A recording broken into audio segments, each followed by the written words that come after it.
Trump and conservatives in Congress are planning a big tax cut for millionaires and billionaires. To justify it, they're using the oldest song in their playbook, claiming tax cuts on the rich will trickle down to working families in the form of stronger economic growth.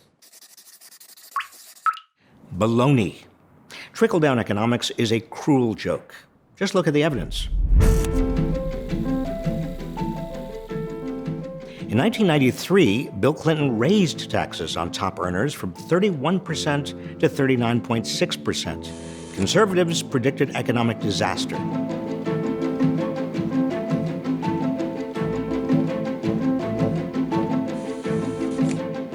Instead, the economy created 23 million jobs and grew for 8 straight years in what was then the longest expansion in history.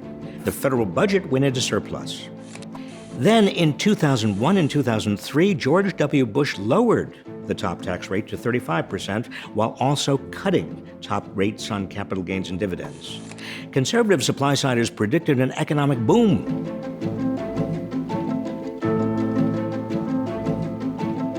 Instead, the economy barely grew at all. And then in 2008, it collapsed.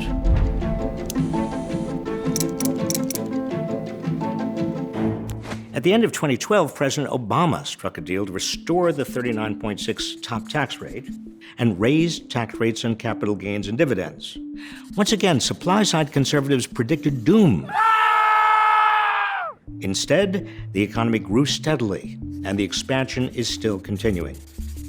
Conservative supply-siders point to Ronald Reagan's 1981 tax cuts, but the so-called Reagan recovery of the early 80s was driven by lower interest rates and a big increase in government spending. You want more evidence? Look at Kansas and California.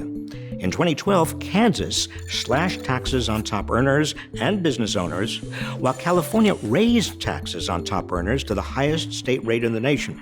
Since then, California has had among the strongest economic growth of any state, while Kansas has fallen behind most other states.